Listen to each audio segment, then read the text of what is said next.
हाँ तो नमस्कार जी, वापस सबका स्वागत है हमारे इस यूट्यूब चैनल में। तो आज का यह जो क्लास है आप लोग का मंथन क्यूबी सीरीज का डे नंबर 3 होने वाला है, जिसके अंतर्गत हम लोग आज हिंदी विषय का चैप्टर 1 का अध्ययन करने जा रहे हैं। इसमें हम लोग को, जैसा कि आपको पता होना चाहिए, जो आपका मंथन बैच है इसमें हम लोग 2011 से लेकर के 2024 तक ऑल सब्जेक्टिव कवर कर रहे हैं, हर एक विषय के हर एक चैप्टर का। तो आज की इस वाले वीडियो में हम लोग आपका जो फर्स्ट चैप्टर है हिंदी का, जिसमें आपका हिंदी दो भागों में बटा हुआ है, एक है गद्य खंड और एक है पद खंड, यानी कि कविता और कहानी। तो हम लोग दोनों का फर्स्ट चैप्टर पढ़ने वाले हैं, जिसमें आपका गद्य का जो पहला चैप्टर है यानी कि कहानी का, उसका नाम है श्रम विभाजन एवं जाति प्रथा, और दूसरा है आपका गुरु नानक के पद। तो इन दोनों को हम लोग आज के इस वाले वीडियो में चैप्टर को पढ़ने वाले हैं। तो वीडियो आप लोग क्लास में लास्ट तक जुड़े रहिएगा। यदि क्लास पसंद आता है तो क्लास को लाइक ज़रूर कर दीजिएगा, और दोस्तों पास भी फटाफट से शेयर करें और बता दें कि आप लोग का हिंदी का जो क्लास शुरू हो गया है। और यह जो दोनों चैप्टर है ये बहुत ही इंपॉर्टेंट चैप्टर है आपके एग्ज़ाम के दृष्टि से, तो इसलिए चैप्टर को ज़रा भी आप लोग मिस नहीं करिएगा। तो अपने दोस्तों पास भी शेयर कर दीजिए, और चैनल पर नए हैं तो चैनल को सब्सक्राइब कर लीजिए, ताकि आने वाले वीडियो का नोटिफिकेशन आपको सबसे पहले प्राप्त हो सके। और तो चलिए फटाफट से हम लोग आज की क्लास को शुरू करते हैं, आप लोग का बिना समय गवाए। तो सबसे पहले तो आप लोग का सबसे पहला हमने चैप्टर आप लोग को बतलाया कि आज हम लोग पढ़ने जा रहे हैं चैप्टर 1, आपके हिंदी का चैप्टर 1। तो हिंदी का चैप्टर 1 का आपका नाम क्या है? गद्य खंड की हम लोग पहले बात करेंगे। तो चैप्टर 1 का नाम है आपका हिंदी का श्रम विभाजन व जाति प्रथा, श्रम विभाजन एवं जाति प्रथा। जिसके लेखक की बात करेंगे यदि आप लोग, तो इसके लेखक हमारे भारत के संविधान निर्माता डॉक्टर भीमराव अंबेडकर हैं। BR अम्बेडकर भी जिन्हें शॉर्ट में कहते हैं, यही आपके संविधान के निर्माता हैं, यही आपके इस चैप्टर के लेखक भी हैं। और यह जो चैप्टर है इसके बारे में थोड़ा सा हम लोग जान लेते हैं, फिर उसके बाद इसके सब्जेक्टिव प्रश्नों को हम लोग देखेंगे। तो सबसे पहले तो यह जो श्रम विभाजन और जाति प्रथा अध्याय है, चैप्टर है, यह आपका रचयिता इसके हैं डॉक्टर भीमराव अंबेडकर। परंतु ये जो आपका ये जो अध्याय है श्रम विभाजन और जाति प्रथा, यह भीमराव अंबेडकर के एक भाषण से लिया गया है, जिस का भाषण का नाम है आपका एनिहिलेशन ऑफ कास्ट। उसी जो कास्ट था वह जो आपका भाषण था भीमराव अंबेडकर का, वह अंग्रेजी में था, अंग्रेजी यानी इंग्लिश में। इसका हिंदी में रूपांतरण करके जो ललई सिंह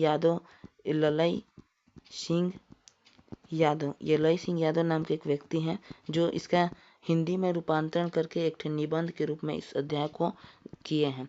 मतलब तो आपसे पूछा जाएगा एग्जाम में कि श्रम विभाजन और जाति प्रथा के लेखक कौन है, तो आपको बताना है भीमराव अम्बेडकर। और पूछा जाएगा कि इसके अनुवादक कौन है, तो आपको बताना होगा ललई सिंह यादव, जिन्होंने डॉक्टर भीमराव अम्बेडकर का एक भाषण था एनिहिलेशन ऑफ कास्ट, उसका हिंदी रूपांतरण करके इस चैप्टर को बनाया है, जिसका नाम है श्रम विभाजन एवं जाति प्रथा। तो यह तो आपका लेखक का परिचय हो गया, तथा इसका हिंदी रूपांतरण कौन किया यह हो गया। सबसे पहले तो यह जो अध्याय, यह जो आपका पाठ है, यह कि क्या है, क्योंकि आपको पता होगा हिंदी में पाठ भी कई तरह के होते हैं, जिसमें आपका कहानी हो जाएगा, निबंध हो जाएगा, ललित निबंध हो जाएगा, या भाषण हो जाएगा।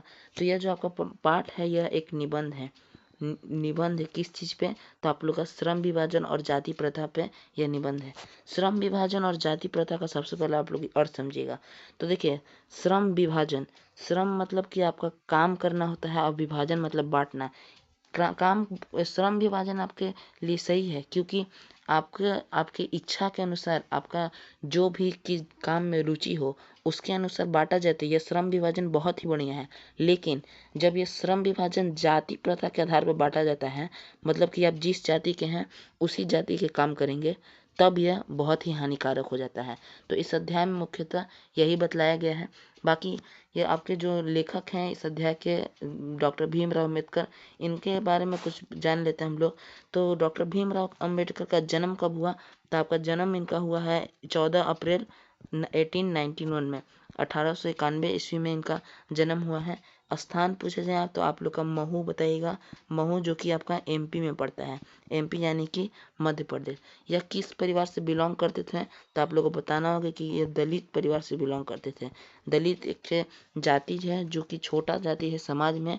इस जाति को बहुत ही हीन भावना से देखा जाता है और पहले के ज़माना में यह जो जाति प्रथा था ये बहुत ही ज़्यादा था।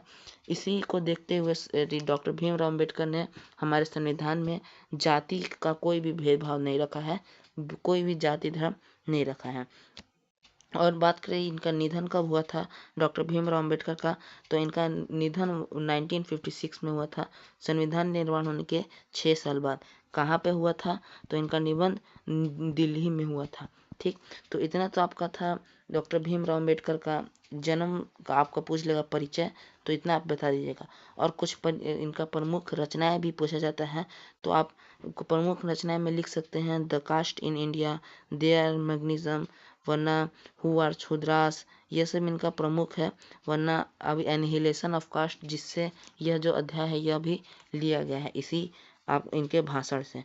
तो यही सब आप बता देंगे। बाकी इस अध्याय में आपको मेनली पढ़ना क्या है तो आपको यही पढ़ना है कि श्रम विभाजन और जो जाति प्रथा पाठ है यह मुख्यतः आपके समाज में जो श्रम के आधार पर, जाति के आधार पर जो श्रम का विभाजन होता है उसी के विरोध में कहता है। देखिए आप लोग का जो श्रम है उसका विभाजन सही है, मतलब आपकी योग्यता एवं दक्षता आपका एबिलिटी के अनुसार आपको और विभिन्न विभिन्न भागों में बांटना यह एकदम बिल्कुल राइट है। लेकिन भीमराव अम्बेडकर कहते हैं कि आप लोग का बहुत सारे अपने आसपास भी देखे होंगे कि कोई अगर सोनार है कोई बच्चा तो उसका गार्जियन पेट में ही उसको सोच लेता है कि यह भी बड़ा होकर हमारा सोनार ही अपना बिजनेस बढ़ाएगा या सोनारी ही करेगा। मतलब उनका जो जाति है उस जाति के आधार पर ही उनका जो श्रम है, जो काम है, उसे बचपन में ही बांट दिया जाता है।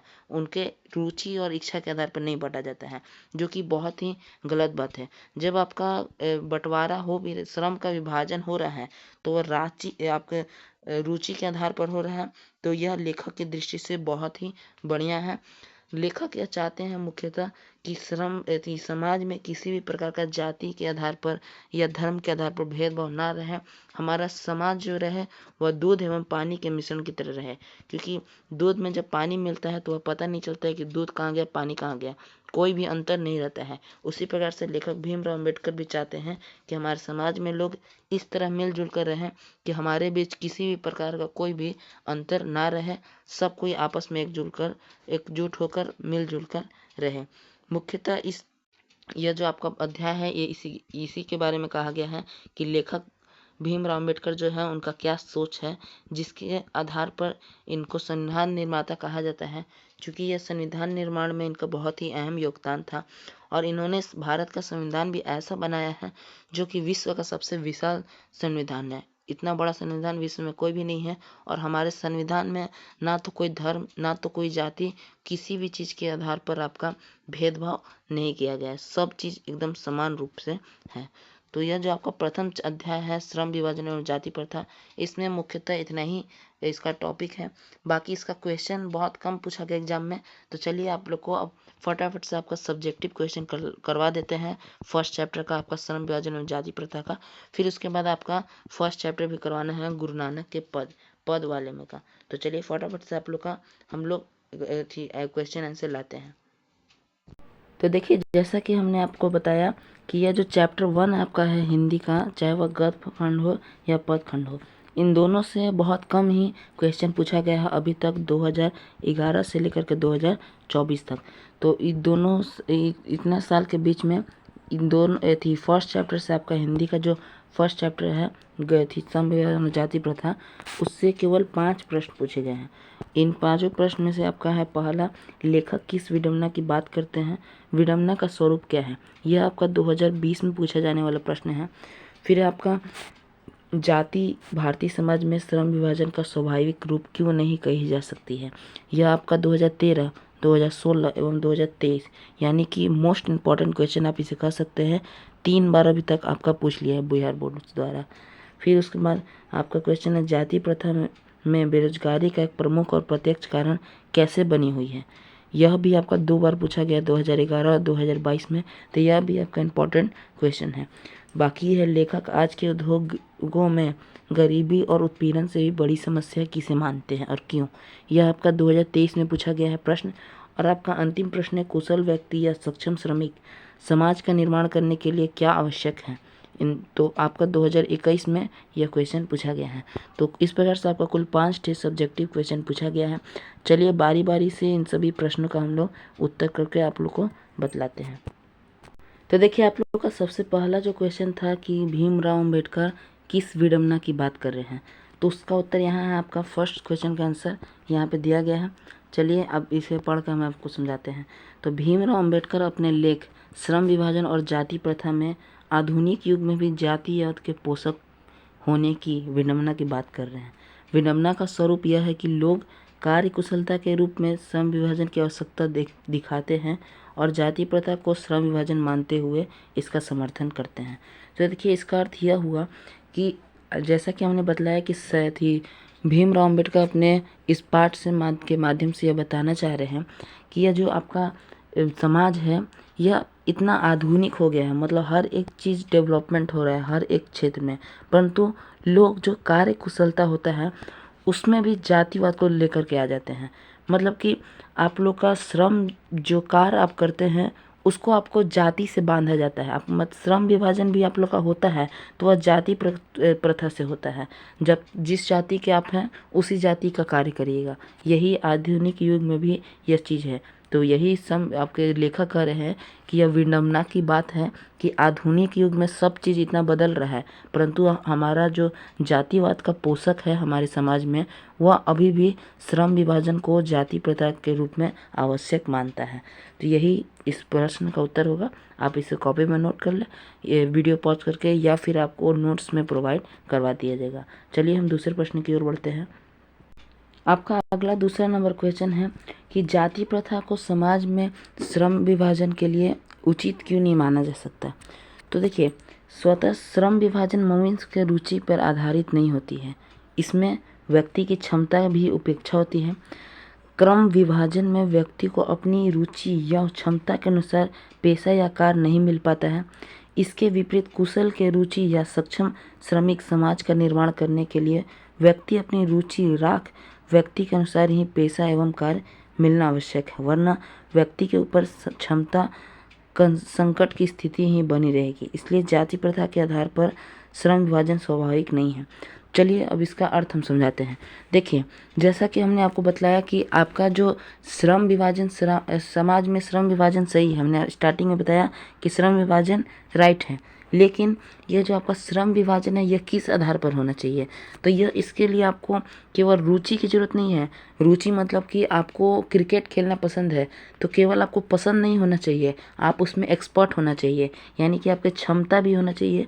तो यह जो श्रम विभाजन है यह जब आपका रुचि प्लस क्षमता इन दोनों पर के आधारित हो तब तो ये बढ़िया है। लेकिन जब यह आपके सोच पर आधारित हो जाएगा, आपके जाति पे आधारित हो जाएगा, तो यह आपके ऊपर एक ठे संकट के रूप में रहेगा, मतलब आपके ऊपर एक ठे प्रेशर के रूप में रहेगा। क्योंकि आपका इस कार्य में ना तो रुचि है और ना इसमें आप दक्ष हैं, आप ना तो इसमें ट्रेंड है।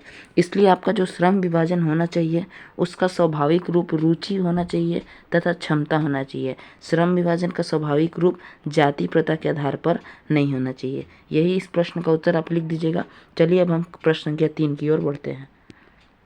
तो आपका अगला एवं सबसे इम्पोर्टेंट क्वेश्चन है कि जाति प्रथा समाज में बेरोजगारी का प्रमुख एवं प्रत्यक्ष कारण कैसे बना होते हैं।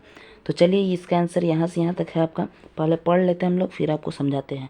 तो जाति प्रथा मनुष्य को जीवन भर के लिए एक पेशे में बांध देती है, उसे कोई अन्य पेशा चुनने की अनुमति नहीं देती, भले ही वह उस पेशे में प्रगत नहीं हो। आधुनिक युग में उद्योग धंधों की प्रक्रिया व तकनीक में नियंत्रण विकास के कारण कभी कभी पेशा में भी अकस्मात परिवर्तन हो जाता है।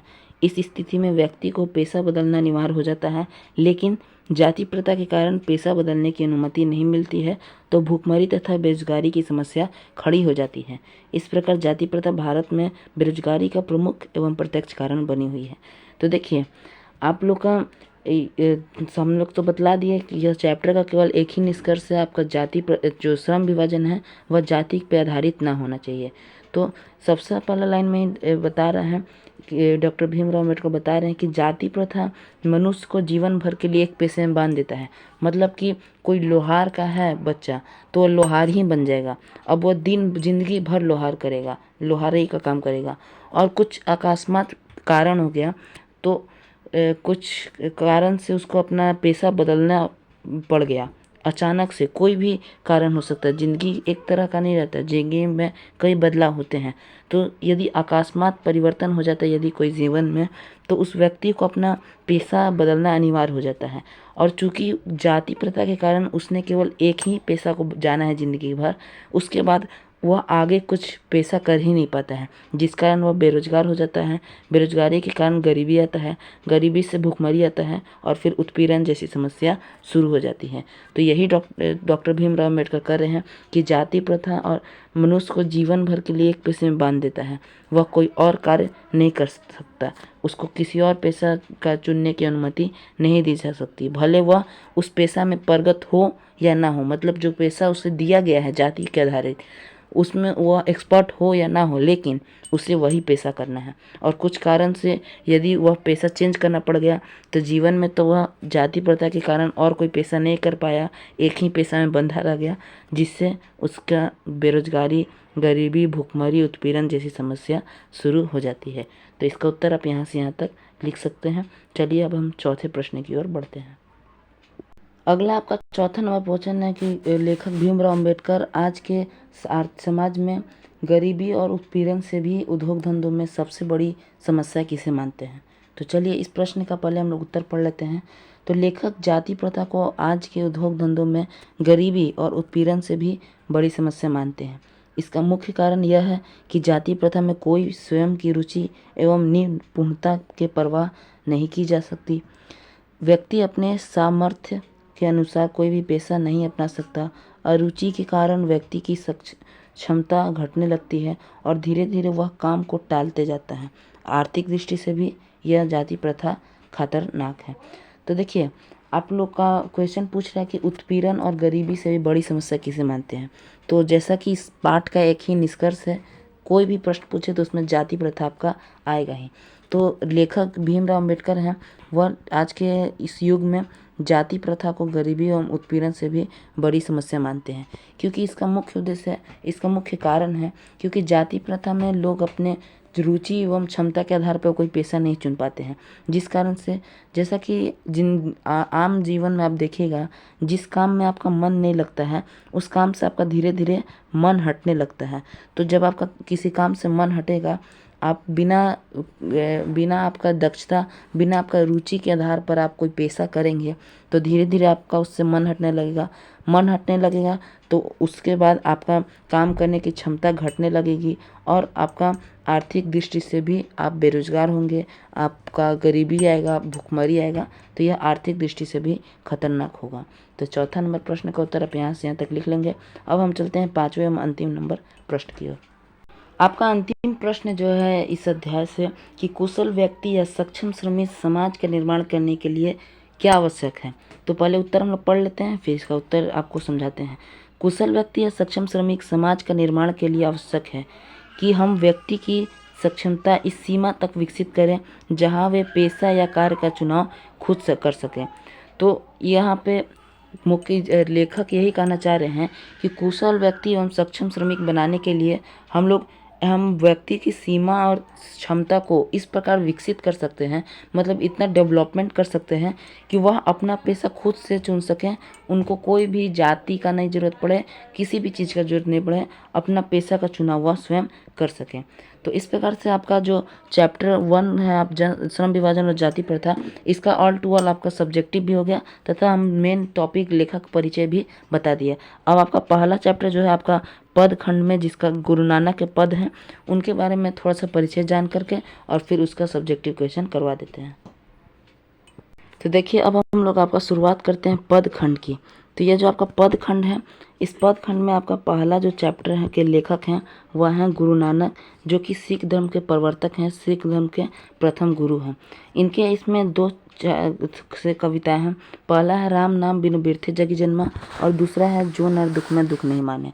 दो से थे छंद हैं जिसके आपके कवि का आपका यही गुरु नानक हैं, आपके रचयिता। इन दोनों छंद के रचयिता आपके गुरु नानक हैं, जो कि सिख धर्म के प्रवर्तक हैं तथा सिख धर्म के प्रथम गुरु हैं। क्योंकि गुरु जिस तरह मुस्लिम में अल्लाह, हिंदू में भगवान, ईसाई में यीशु मसीह होते हैं, उसी तरह पंजाबियों में मतलब सिख धर्म में गुरु नानक को, गुरु गोविंद सिंह को यानी गुरुओं को पूजा जाता है। तो यह प्रथम गुरु हैं गुरु नानक देव।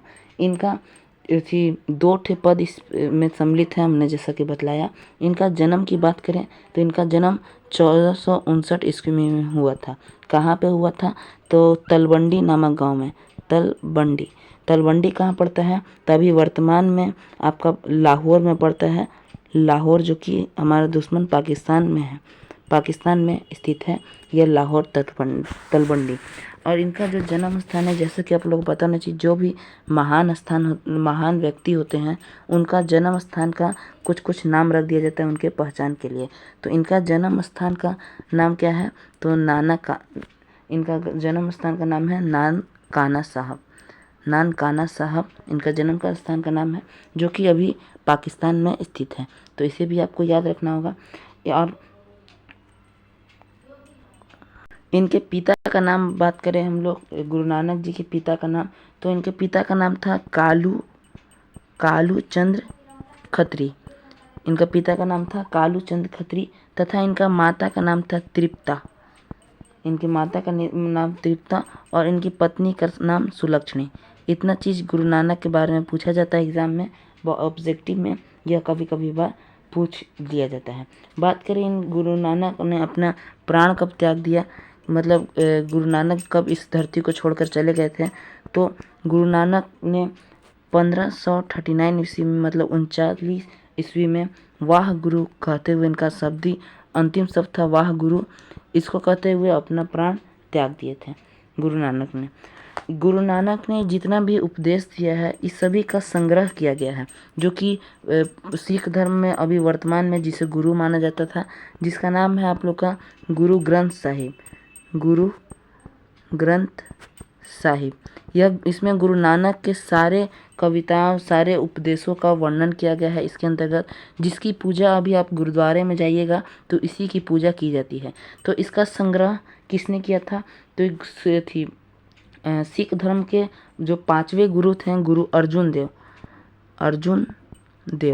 देव ने, जो कि सिख धर्म के 5वें गुरु थे, इन्होंने 1604 ईस्वी में गुरु ग्रंथ साहिब नामक एक पुस्तक का रचना किया था, जिसकी पूजा आज सिख धर्म के लोगों द्वारा किया जाता है, जिसके अंतर्गत गुरु गोविंद सिंह द्वारा दिए गए, गुरु नानक द्वारा दिए गए सारे उपदेशों का संग्रह किया गया है। और बात करें कि यह जो आपका गुरु नानक देव हैं, इनका प्रमुख कृतियाँ कौन सी हैं, प्रमुख रचनाएं? तो प्रमुख रचनाएं में इनका जपूजी वरना रहीरास, फिर बात करें हम लोग सोहिला, यही 3-4 आपका प्रमुख है, जो कि एग्जाम में पूछ लिया जाता है कि जपूजी किसकी रचना है, या रहीरास किसकी रचना है, या सोहिला किसकी रचना है। तो ये सब है। तो इतना तो आपका कवि का परिचय था। अब बात करते हैं कि इस चैप्टर में आप लोग को क्या पढ़ना है। तो गुरु नानक देव जी जो थे, यह भगवान का निर्गुण भक्ति के पुजारी थे, मतलब यह ईश्वर का निर्गुण भक्ति करते थे। निर्गुण भक्ति से तात्पर्य है कि यह भगवान को किसी भी चीज़ का दिखावा नहीं करते थे। कोई भी कर्मकांड, पूजा अर्चना, या फिर कपड़ा पहन के घूमो अघोरी बनो, या टीका लगाओगे तो तुम कहलाओगे, टोपी पहनोगे तो तुम भक्त कहलाओगे, यह सब कुछ नहीं जानते थे गुरु नानक देव एकदम निर्गुण भक्ति करते थे। वह चाहते थे कि एकदम आत्मा से आप भक्ति करें। अगर आप अंदर से अपने आत्मा से ईश्वर को चाहिएगा तो आपको कोई भी कर्म कांड करने की आवश्यकता नहीं होगी, ईश्वर आपको स्वयं प्राप्त हो जाएगा। तो मुख्यतः इस चैप्टर में यही पढ़ना है। 2 ठे छंद है आपका गुरुदेव नानक जी का, जिसमें राम नाम बिनु बिरथे जगी जन्मा और जो नर दुख में दुख नहीं माने, यही 2 ठे है। जिसमें पहला आपका हमने बतलाया राम नाम बिनु बिरथे जगी जन्मा। इसका निष्कर्ष यह है कि इस आपका जो जन्म मिला है यह, इसमें आप पूरा जन्म राम नाम में व्यतीत कर दीजिए। राम नाम से तात्पर्य यहाँ भगवान है, मतलब अपने भगवान को दिन भर जपते रहिए, जीवन भर जपते रहिए। क्योंकि आप भगवान को कर्म कांड से जब आप दिखाइएगा, कोई पूजा अर्चना हवन करके, टोपी पहन के, लॉकेट पहन के ये सब करिएगा तो भगवान नहीं मिलेंगे। आप आत्मा से अपना जीवन भर चाहिएगा तो आपको भगवान जरूर प्राप्त होंगे। और दूसरा आपका जो छंद है, जो नर दुख में दुख नहीं माने, इससे यह तात्पर्य है कि आपका सुख हो जीवन में या दुख हो, दोनों में आप समान रूप से रहिए। सुख में भी सुख रहिए और दुख में भी सुख रहिए। क्योंकि आपका जीवन एक ठे मिला है, इस जीवन में एक तरह का जीवन जाएगा तो आपको बोरिंग जीवन रहेगा। इसलिए 2 तरह का जीवन है, एक है आपका सुख, एक है आपका दुख। तो दोनों में इक्वल रहिए ताकि आपका जीवन एकदम आराम से व्यतीत हो। तो यही गुरु नानक देव जी महाराज का उपदेश है। तो चलिए, पाठ का जितना मुख्य परिचय था हमने आपको दे दिया। फटाफट से इसका सब्जेक्टिव का प्रश्न लाते हैं हम लोग 2011 से लेकर के 2024 तक जो भी पूछा गया है। तो देखिए, जैसा कि हमने बतलाया कि आपका हिंदी का पहला चैप्टर एकदम छोटा छोटा है। इस चैप्टर से आपका बस 2011 से लेकर के 2024 के बीच में मात्र 3 ठे प्रश्न पूछे गए हैं। पहला प्रश्न, कवि किसके बिना जगत में व्यर्थ मानता है। दूसरा, वाणी कब विष के समान हो जाती है। और तीसरा, गुरु की कृपा से किस युक्ति की पहचान हो पाती है। बस यही 3 प्रश्न पूछा गया है। एक ठे 2022 में, एक ठे 19 में, एक ठे 24 में। 2019 से पहले एक भी प्रश्न इस चैप्टर से नहीं पूछा गया था। तो चलिए फटाफट से इन तीनों प्रश्न का उत्तर हम लोग आपको फट करवा देते हैं। तो आपका पहला नंबर प्रश्न जो था कि कवि किसके बिना इस जीवन में जीना व्यर्थ मानता है, तो चलिए इसे पढ़ लेते हैं फिर आपको समझाते हैं। तो इस पद के माध्यम से गुरु नानक कहते हैं कि राम नाम जम के बिना जगत में जन्म व्यर्थ है। कवि ने बाहरी वेशभूषा, पूजा पाठ और कर्म कांड के स्थान पर सरल हृदय से राम नाम की कीर्तन पर बल दिया है। जैसा कि हमने आपको बतलाया कि कवि गुरु नानक ने कभी भी ऐसा नहीं कहा है कि आप पूजा पाठ करिए तो पूरा कर्म कांड करिए, अपना वेशभूषा चेंज करिए, कपड़ा चेंज करिए, भाषा चेंज करिए, बोली चेंज करिए, माला पहनिए, टीका लगाइए, टोपी पहनिए, ये सब कुछ नहीं कहा है गुरु नानक ने।